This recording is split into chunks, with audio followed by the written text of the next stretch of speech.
መዝሙር 143 የዳዊት መዝሙር። እግዚአብሔር ሆይ ጸሎቴን ስማ፣ ልመናዬን አድምጥ። በታማኝነትህና በጽድቅህም ሰምተህ መልስልኝ። ሰው ሆኖ በፊትህ ጻድቅ የለምና ባሪያህን ወደ ፍርድ አታቅርበው። ጠላት እስከ ሞት አሳዶኛል፣ ሕይወቴንም አድቅቆ ከአፈር ቀላቅሏል። ቀደም ብለው እንደሞቱትም በጨለማ ውስጥ አኑሮኛል። ስለዚህ መንፈሴ በውስጤ ይዝላለች፣ ልቤም በውስጤ ደንግጧል። የቀደመውን ዘመን አስታወስሁ፣ ሥራህንም ሁሉ አሰላሰልሁ። የእጅንም ሥራ አውጠነጠንሁ። እጆቼን ወደ አንተ ዘረጋሁ፣ ነፍሴም እንደ ምድረ በዳ አንተን ተጠማች። ሴላ።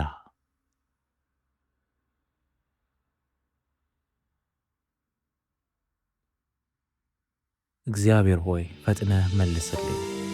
መንፈሴ ደከመች፣ ወደ ጉድጓድ እንደሚወርዱት እንዳልሆን ፊትህን ከኔ አትሰውር።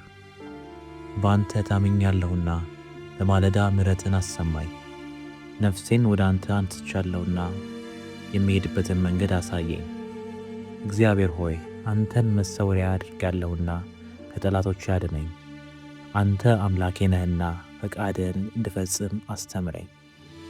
መልካሙ መንፈስህም በቀናቸው መንገድ ይምራኝ። እግዚአብሔር ሆይ ስለ ስምህ ሕያው አድርገኝ፣ በጽድቅህም ነፍሴን ከመከራ አውጣት። ጠላቶቼ ለእኔ ስላለህ ምሕረት ደምስሳቸው። እኔ ባሪያህ ነኝና ነፍሴን የሚያስጨንቋትን ሁሉ አጥፋቸው።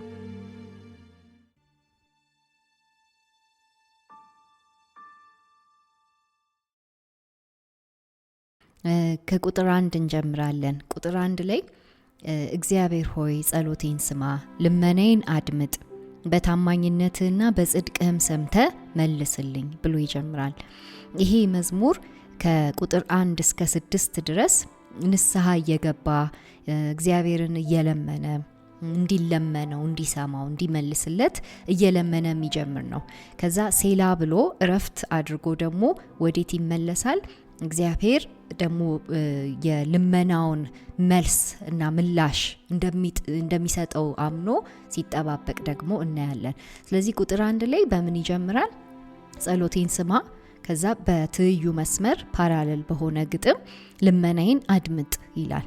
አንድ አይነት ሀሳብ ነው፣ ጸሎት እና ልመና፣ መስማት እና ማዳመጥ።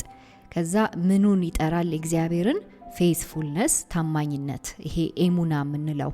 ከዛ ደግሞ ጽድቅ፣ ይሄ ጸደቃ፣ የእግዚአብሔር ራይቸስነስ። በዚህ በሁለቱ ባህሪያቶች እግዚአብሔር እንዲሰማውና እንዲመልስለት ዘማሪው ይለምናል ማለት ነው።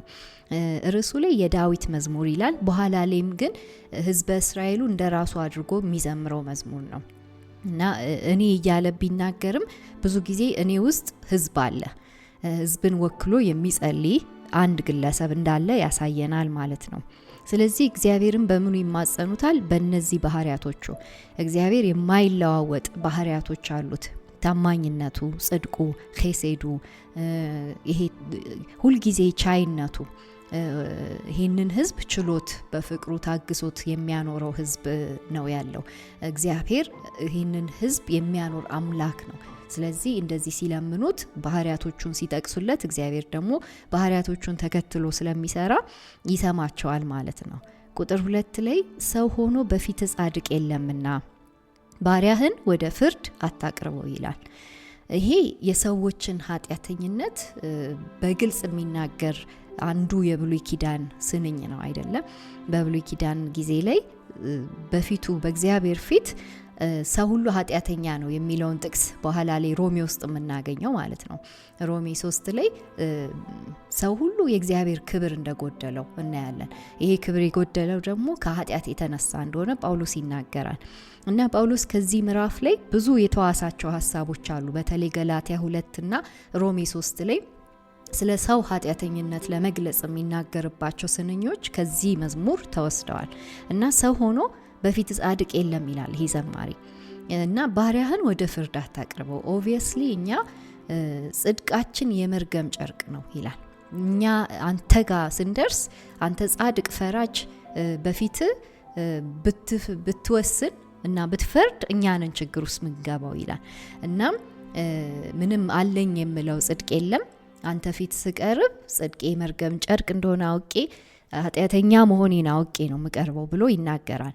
ቁጥር 3 ላይ ጠላት እስከ ሞት አሳዶኛል ይላል፣ ሕይወቴንም አድቅቆ ከአፈር ቀላቅሏል። እንግዲህ ይሄ ጠላት ይሄንን ግለሰብ ሊያሳድደው፣ ሊገለው፣ ሊያደቀው፣ ሊቀብረው የቻለው ከላይ ከተናገረው ነገር የተነሳ ነው። ከላይ ምን ብሏል? ጽድቅ የለኝም፣ ኃጢአተኛ ነኝ፣ ከኃጢአቴ የተነሳ አመፀኛ ነኝ እና በአመፄ የት ግዛት ውስጥ ነኝ ያለሁት? የጠላት ግዛት ውስጥ ነኝ ይላል። እና ጠላት ደግሞ ይሄ ሰው ቶሎ ንስሐ ገብቶ ወደ ጌታ እንዲመለስ አይፈልግም። ስለዚህ ቶሎ ይሄንን ኃጢአተኛውን ቶሎ ማድቀቅ፣ ቶሎ መቅበር፣ ቶሎ ወደ ሞት መደባለቅ ነው የሚፈልገው። እና ሰው በኃጢአቱ እንዲሞት የሚያደርግ ጠላት እንዳለ ይናገራል። ሰው ኃጢአትን ሰርቶ ቶሎ እድሜው ተቀጭቶ እንዲያርፍ ነው የሚያደርገው ይሄ ክፉ ጠላት። እና እስከ ሞት ያሳድዳል። ልክ የሱ ግዛት ውስጥ ስንገባ፣ ልክ አመፀኞች ስንሆን፣ ልክ ኃጢአተኞች ስንሆን የሱ ግዛት ውስጥ ያሳድደንና ከእርሱ ግዛት እንዳንወጣ አድርጎ ነው እድሜያችንን የሚቀጨው፣ ወደ አፈር የሚቀላቅለን። ስለዚህ ይሄንን የተረዳ ይሄ ዘማሪ ግን ምን ይላል? ቶሎ ይቅር በለኝ፣ ቶሎ ንስሐ ገባለሁ፣ ቶሎ ማረኝ፣ ከጠላት ግዛት አውጣኝ፣ ያ ጨካኙ ሌባ ጨካኙ አውሬ በልቶ እዚህ እንዳያስቀረኝ ከአፈር የደባለቀኝን ማንነት ቶሎ ብለ አውጣ እያለ ጌታን ይማጸናል። እና ምን ይላል? ቀደም ብለው እንደሞቱትም በጨለማ ውስጥ አኑሮኛል ይላል። ይሄ በጣም የኃጢአትን ኮንሲኩዌንስ ነው የሚናገረው። የኃጢአት ደሞዝ ሞት ነው፣ የአመጽ ደሞዝ ሞት ነው። ስለዚህ አምጾ ሰው ወደ ሞት እንደሚሄድ ቀድመው ምንድነው የሚያደርጉት? አመፀኞች ይሞታሉ፣ ቀደም ብለው እንደሞቱት እንዳልሆን ብሎ ጌታን ይማጸናል። እና ደግሞ ኃጢአተኛ ሰው የት ነው የሚኖረው? በጨለማ ውስጥ ይላል። ሆሼቅ፣ ይሄ ሆሼቅ ጨለማ እግዚአብሔር በመጀመሪያ ዘፍጥረት 1 ላይ መጀመሪያ የሚቀጣው መጀመሪያ የሚሰነጥቀው ጨለማን ነው በቃሉ አድርጎ። ስለዚህ ብርሃን ይሁን ሲል ሰንጥቆ የገባ ብርሃን አለ። እዛ ውስጥ እንዲኖሩ ነው የእግዚአብሔር ፍላጎት። ልጆቹ ከአፈር የወጡ ልጆች ከአፈር እንዲደባለቁ አይፈልግም። ከአፈር የተቀላቀሉትን አዳምና ሔዋንን ለይቶ አበጃጅቶ እዚህ በብርሃን የተሞላ ውስጥ ነው ያኖራቸው። አሁንም ይሄ ግለሰብ በብርሃን ይኖር የነበረ ግለሰብ፣ ነገር ግን ከኃጢአቱ የተነሳ ጨለማ ወደ ህይወቱ የገባ እሱም በጨለማ የተዋጠ ሰው እንደሆነ ይናገራል። ከዛ ቁጥር 4 ላይ ስለዚህ መንፈሴ በውስጤ ዝላለች፣ ልቤም በውስጤ ደንግጧል ይላል። ይሄ ምንድነው እየተናገረ ያለው? በውስጡ ያለው መንፈሱ ካሁን በኋላ ሊቋቋመው የማይችለው ግዛት ውስጥ እንዳለ ይናገራል። ይታገላል ግን ዝሏል። ለመኖር ይፈልጋል ግን ሞቷል። ልቡ በውስጡ ደንግጧል ይላል። ያ ሻሎም ተወስዶበታል።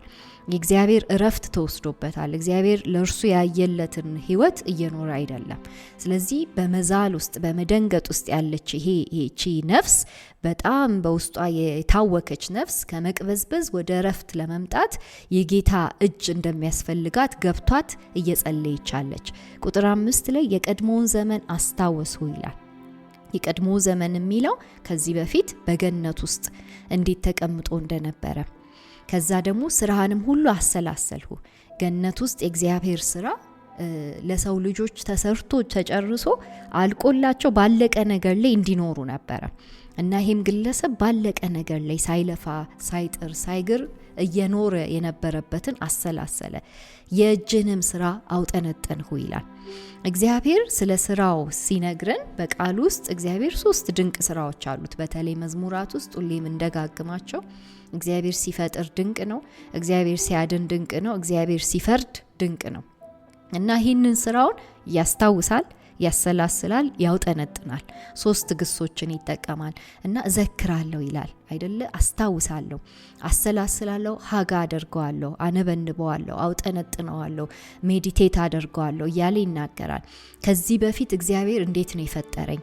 ከዚህ በፊት እግዚአብሔር እንዴት ነው ያዳነኝ? ከዚህ በፊት እግዚአብሔር ፈርዶ እንዴት ነው ያስመለጠኝ እያለ ያጠነጥናል እና ይህንን ይናገራል። ልክ ስራህን ሳሰላስል ቶሎ ብዬ እጆቼን ወደ አንተ ዘረጋው ይላል። ቁጥር 6 ላይ ነፍሴም እንደ ምድረ በዳ አንተን ተጠማች ይላል። ከዚህ በፊት መፍጠር የቻለ አምላክ ከዚህ በፊት ከአፈር የተደባለቀውን አዳምን አውጥቶ እንዳበጃጀው እኔንም ከአፈር ውስጥ የተደባለቀ ማንነቴን ከአፈር አውጥቶ ሕያው አድርጎ እስትንፋሱን ሰጥቶ ያቆመኛል ብዬ አምናለሁ ብሎ እጁን ይዘረጋል። ይሄ የሰሬንደር ምልክት ነው አይደል? በቃ ራሴን የመስጠት ሰጥቻለሁ ራሴን ይላል። ምንድነው የሚለው? ምድረ በዳ ነኝ ያለሁት እና ለካ ነፍሴ የተጠማችሁ አንተን ነው ይላል። ይሄ መዝሙር 60ን ያስታውሰናል አይደል? መዝሙር 62 መዝሙር 42 ያስታውሰናል። እነዚህ መዝሙራቶች ውስጥ በምድረ በዳ ያለ ዳዊት ምድረ በዳ ላይ ያው ውሃ የለም እና ውሃ ሲጠማው የምር ጥማቴ ውሃ ሳይሆን አንተ ነህ እያለ የሚጸልየውን ጸሎት ያስታውሰናል። አሁንም እዚህ ምድረ በዳ ላይ ነፍሴ የምትጠማው አንተን ነው ይላል እና እጁን ዘርግቶ እባክህ አጠጣኝ ይላል። እባክህ አጠጣኝ፣ በቃ በኃጢአት ደርቄ ዝዬ በድርቀት በሾክና በአሜኬላ ተወርሬ እንዳልሞት አጠጣኝ፣ አንሳኝ፣ ነፍሴን አረስርሰ ዓለም ልማት እያለ ጌታን ይማጸናል። ይሄ ደግሞ ትክክለኛ ተማጽኖ ነው። ምክንያቱም ነፍሳችንን ባረፉ ውሆች መካከል የሚመራ አንድ እረኛ ነው ያለው። ነፍሳችንን የሚመልስ ውሃ ሊያጠጣ የሚችል አንድ እረኛ ነው ያለው። ስለዚህ ወደዚህ እረኛ እጆቹን ይዘረጋል። ከዛ ሴላ ይለናል። በዚህ እረኞች እጆች ውስጥ ሆኖ ሴላ ሲለን እያረፈ አለ። ካረፈ በኋላ ቁጥር 7 እግዚአብሔር ሆይ ፈጥነ መልስልኝ፣ መንፈሴ ደከመች፣ ወደ ጉድጓድ እንደሚወርዱት እንዳልሆን ፊትህን ከኔ አትሰውር ብሎ ደግሞ በድጋሚ ይማጸናል። በቃ እኔ ከኃጢአቴ ንስሐ ገብቻለሁ፣ ፈጥነ መልስልኝ፣ የደከመች ነፍሴን መንፈሴን ወደ አንተ አምጥቻለሁ። ከዚህ በኋላ አልሙት፣ ከዚህ በኋላ ሞት የተባለው እኔ ላይ ስልጣን አይኖረው፣ በቃ ወደ ጉድጓድ እንደሚወርዱት እንዳልሆን ይላል። ወደ ጉድጓድ መውረድን ከማን ጋር ነው ትይዩ የሚያደርገው? ከእግዚአብሔር ፊት መሰወር ጋር። ልክ የጌታ ፊት ከኛ ስትሰወር፣ ልክ ፕሬዘንሱን ስናጣ፣ ልክ ሀልወቱ በእኛ ህይወት መኖር ሲያበቃ፣ እግዚአብሔር ሀልወቱን ሲከለክለን ያኔ ገሃነም ሆነ ማለት ነው። ያኔ መቃብር ገባን፣ ያኔ ሲኦል ሆነብን ማለት ነው። ስለዚህ ጉድጓድን ትይዩ የሚያደርገው የጌታን መንፈስ ከማጣት ጋር፣ የሱን ፊት ከማጣት ጋር ነው የሚያስተያየው። ዘኍልቍ 6 ከ24 እስከ 26 ላይ ይሄ ቡራኬ አለ፣ ክህነታዊ ቡራኬ። ምን ይላሉ ህዝቡ ሲባርኳቸው? እግዚአብሔር ፊቱን ባንተ ላይ ያብራ፣ እግዚአብሔር ፊቱን ያንሳ፣ ወደ አንተ ያንሳ እያሉ ይባርኳቸዋል። ይሄ የእግዚአብሔር አብሮነት ከናንተ አይለይ ብለው ነው የሚባርኳቸው። እና በዚህ መንገድ ነው ስሙን በህዝበ እስራኤሉ ላይ ሲያውጁ፣ በዚህ መንገድ መገኘቴን በእነሱ ላይ ያደርጋለሁ ይላል እግዚአብሔር። ዘኍልቍ 6:20 ላይ እናገኘዋለን። ስለዚህ እቺን ፎርሙላ ነው የሰጣቸው። የኔ ፊት አብሯቸው የሚሆነው ስሜን ሲሸከሙና ስሜ እነሱ ላይ ፕሮናውንስ ሲደረግ ነው ብሏቸዋል። እና የእነርሱ ህልውና የሚቀጥለው ቀጣይ የሆነ ህይወት የሚያገኙት የእግዚአብሔር አብሮነት ሲኖር ነው። አብሯቸው ካልሆነ ከአፈር እንደተደባለቁ ህዝቦች ነው የሚቆጠሩት። ግን ከአፈር የወጣ ህዝብ በመንፈሱ አማካይነት ሕያዋን ተንቀሳቃሽ ሆኖ የሚቀጥለው የእግዚአብሔር አብሮነት ሲያገኘው ነው። ስለዚህ ይህም ዘማሪ ፊትህን ከኔ አትሰውር ይላል። ቁጥር 8 በአንተ ታምኛለሁና በማለዳ ምህረትህን አሰማኝ ይላል። ይሄ በእግዚአብሔር ላይ መደገፍን፣ በአንተ ታምኛለሁ ይላል።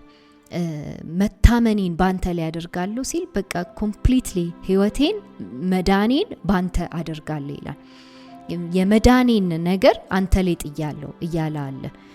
ምድነው ምተርፈው ባንተ ነው እያለ ነው ያለው። እና በማለዳ ምህረትን አሰማኝ የሚለው ማለዳ ብዙ ጊዜ ከተስፋ ጋር ከመዳን ጋር ይያያዛል። ይሄ የመታመን ቋንቋ አለበት። መታመኑን ደግሞ የማይቆም የእግዚአብሔር ምህረት በየማለዳው ስለሚመጣ ነው። በየማለዳው ልክ ፀሐይዋ እንደምትወጣው በምስራቅ ፀሐይ መውጣቷን እንደምናውቀው ሁሉ የእግዚአብሔር ምህረት በየማለዳው አዲስ ሆኖ ይወጣል። የእግዚአብሔር ምህረት በሰዎች ህይወት ላይ በሰው ልጆች ላይ እንደ አዲስ ያበራላቸዋል። ስለዚህ መታመኔ በዚህ ምህረት ላይ ያደርጋለሁ ይላል። አሁንም ስለ እግዚአብሔር ባህሪያት ነው የሚያስታውሰን።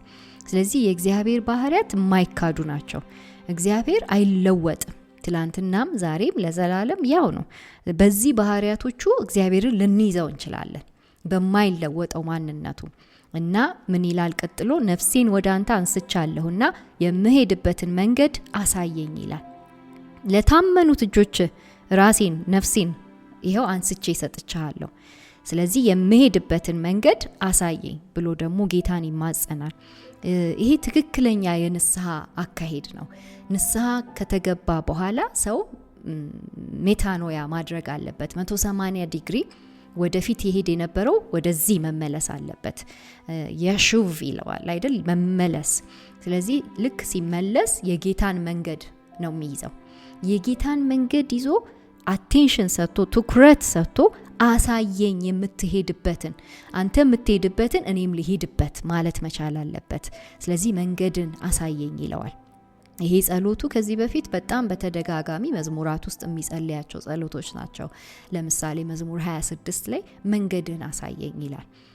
ጽዮን የምደርስበትን ይሉታል ሕዝበ እስራኤሉ። ከ120 ጀምሮ የምንደርስበትን መንገድ አሳየን፣ መንገድን አሳየን፣ እውነተኛውን መንገድ አሳየኝ ይላል። ትዝ ይላችኋል መዝሙር 23 ላይ ስለ ስምህ በቀና መንገድ ምራኝ ይላል። በጽድቅ መንገድ ምራኝ ይለዋል። ስለዚህ እግዚአብሔር እረኛችን ስለሆነ ይመራናል የሚለውን አምነን ነው የምንጸልየው ማለት ነው። ቁጥር 9 ላይ እግዚአብሔር ሆይ አንተን መሰወሪያዬ አድርጌያለሁና ይላል። እንግዲህ ይሄ ትክክለኛው አካሄድ አሁንም ቶሎ ብሎ በእግዚአብሔር ጥላ ስር መሸሸግ፣ በእግዚአብሔር መሰወሪያ ውስጥ መኖሪያችንን ማድረግ። መዝሙር 91ን ያስታውሰናል አይደል? በልዑል መጠጊያ የሚኖር ሁሉን በሚችል አምላክ ጥላ ውስጥ ያድራል ተብሎ እንደተጻፈው ነው አሁንም የሚነግረን ያለው። ይሄ ጥላ የእግዚአብሔር መሰወሪያ፣ የእግዚአብሔር ጥላ፣ የእግዚአብሔር ክንፍ የሚባለው እዛ ውስጥ መሸሸጊያ ያደረገ ሰው ምን ይመጣለታል? ድነት ይመጣለታል። በትይዩ መስመር ውስጥ ከጠላቶቼ አድነኝ ይላል። ከአሁን በኋላ ፐርሱ የሚያደርጉኝ ሲያባረሩኝ የነበሩ ጠላቶች ልክ ያንተ ቅጥር ውስጥ ስገባ ሊያገኙኝ አይችሉም፣ ድነት ባንተ ውስጥ አለና ይላል። ስለዚህ የነፍሳችን ጠላት የት ነው ማያገኘን? የእግዚአብሔር እጅ ውስጥ ነው ማያገኘን። የእግዚአብሔር ክንፍ ስር አያገኘንም። የእግዚአብሔር መሰወሪያው ስንገባ ፊት ለፊቱ ሆነን እንሰወርበታለን። እኛ እናየዋለን፣ እሱ አያየንም። ኢፌክቱ ይታየናል። በዓለም ላይ የሚደርሰው የሚመጣው ጥፋት ይታየናል። ግን ያ የአመፃ ልጅ ጥፋት እኛ ላይ አይጨምርም። ጠላታችን እኛ ላይ ምንም ቢወረውር አያገኘንም፣ ተሰውረናል ይላል። ይሄ ደግሞ መለኮታዊ ጥበቃ ነው። የእግዚአብሔር ዲቫይን የሆነ የእግዚአብሔር ፕሮቴክሽን አለ። በመንፈሳዊው ዓለም እኛ ከማናያቸው ነገሮች የሚከልል የእግዚአብሔር ከለላ አለ። እርሱ ነው የኛ ፎርስ ፊልድ። በዛ ፎርስ ፊልድ ውስጥ የተጠበቅነን። መልካሙ መንፈስህም በቀናችሁ መንገድ ይምራኝ ይላል። ይሄ ጸሎት የኛም ጸሎት ይሁንልን። የጌታን መንገድ መከተል ይሁንልን። ቁጥር 11 እግዚአብሔር ሆይ ስለ ስምህ ሕያው አድርገኝ፣ በጽድቅህም ነፍሴን ከመከራ አውጣት ይላል። የቀደሙት ቁጥሮች ላይ ህይወቱ፣ ነፍሱ፣ እድሜው አሁን መቀጨት ውስጥ እንደደረሰ፣ ነፍሱን ከአፈር ጋር እየደባለቋት እንደሆነ፣ በጨለማ ውስጥ እየኖረ እንዳለ፣ መቃብር ውስጥ እንደወረደ ነግሮን ነበረ። አሁን የእርሱ ሪቨርሳል የሆነለት ልክ የጌታ መንፈስ ሲመጣለት፣ ልክ የጌታን መንገድ መከተል ሲጀምር በስሙ ሕያው ተደረገ ይሄ ሰው በጌታ ስም። ስለዚህ የጌታ ስም ሕያው የሚያደርግ ነው። የጌታ ስም ነፍሳችንን ከመከራ የሚያወጣት ነው። የጌታን ስም ጠርቶ ሰው ይድናል። በስሙ ውስጥ መዳን ስላለ፣ በስሙ ውስጥ ሕያውነት ስላለ ማለት ነው። ቁጥር 12 የመጨረሻው ቁጥር ጠላቶቼንም ለእኔ ስላለ ምህረት ደምስሳቸው ይላል። ለእኔ ስላለ ምህረት የሚለው ይሄ ከኸሴዱ የተነሳ ነው። እግዚአብሔር ይሄ ኪዳናዊ ፍቅር አለው። በኪዳን ቁርኝት ህዝቡን ይገዛል፣ ህዝቡን ይይዛል። ስለዚህ ከዚህ ኪዳን የተነሳ ጠላት በዚህ ግለሰብ ላይ አንዳች የለውም። በጌታ ኪዳን ይደመሰሳሉ። እነዚህ የኔ ልጆች ናቸው፣ እነዚህ የኔ ባሪያዎች ናቸው። ቀጥሎ ያለው መስመር እኔ ባሪያ ነኝና ይላል። ኤቬድ ያንተ ኤቬድ ነኝ ይላል። ያንተ አገልጋይ ነኝ፣ ላንተ የተገዛው ነኝ። አንተ ንጉስ፣ እኔ ባሪያ። አንተ ሱዘሬን፣ እኔ ቫዛል አይደለ? ስለዚህ እግዚአብሔር የበላይ ነው። እነዚህ ደግሞ የእርሱ ከሱ በታች ሆነው የሚያገለግሉ ናቸው። ይሄ ሰው በጣም የተሻለውን ንጉስ ነው የመረጠው። የበለጠውን ንጉስ፣ የሚወደውን ንጉስ፣ ኪዳኑን የማይሰብር ኪዳኑን የማያጥፈውን ንጉስ ጌታው አድርጎ ሾሟል እና ነፍሱ ትተርፋለች ማለት ነው። ነፍሴን የሚያስጨንቋትን ሁሉ አጥፋቸው ይላል። ካም በኋላ ነፍሱ ላይ I have a say ብሎ የሚመጣ ጠላት ምንም እድል ፈንታ እንደሌለው ይናገራል። እና ነፍስ የኔ ነው፣ የኔ ግዛት ውስጥ ነበርክ፣ እስከዛሬ የኔ አገልጋይ ነበርክ፣ ካሁን በኋላ ከኔ ወጥተህ ወደ ሌላ መንግስት አትገባም የሚለውን እግዚአብሔር ደግሞ እንደሚያጠፋለት በኮንፊደንስ እየተናገረ ይህን ምዕራፍ ይደመድማል። ስለዚህ ይሄ ዘማሪ መጀመሪያ የተማረው ነገር ምንድነው? ኃጢአትም ደሞዝ ሞት ነው። ሁሌ ኃጢአት የሚያስከትለው አመጽ የሚያስከትለው ሌላ ግዛት ውስጥ መውደቅ ነው። ያ ግዛት ደግሞ ጨካኝ የሆነ ጌታ ነው ያለው፣ ጨካኝ የሆነ አስተዳደር ነው ያለው። ከዛ ከጨካኙ አውሬ የሚያስጥል ግን የእግዚአብሔር ምሕረት አለ፣ የእግዚአብሔር ስም አለ፣ የእግዚአብሔር ኪዳናዊ ፍቅር አለ። ከዚህ የተነሳ ወደ ቀናቺቱ መንገድ ይገባና ያን መንገድ ይዞ ሲሄድ ወደ ድነት ውስጥ ይገባል ማለት ነው። እግዚአብሔር ለኔና ለናንተ የሚያየልን ይሄን ነው። ጳውሎስም በኋላ ላይ ገላትያ 2 ላይ የሚነግረን ይሄን ነው። ሰው በኢየሱስ ክርስቶስ በማመን ወደ ቀናቺቱ መንገድ እንደሚገባ ይነግረናል። ከዛ ጽድቃችን የሚመጣው ከክርስቶስ የተነሳ እንደሆነ ይነግረናል። ሮሜ 3 ላይም እንደዚሁ ነው። እኛ ምንም አለኝ የምንለው የሚያድን ነገር ከኛ የተነሳ የለም፣ ግን ከእግዚአብሔር ዘላለም ፍቅር የተነሳ መዳን ሆኖልናል እያለ ጳውሎስ ይህንን ምዕራፍ ሲያብራራ እናያለን ማለት ነው።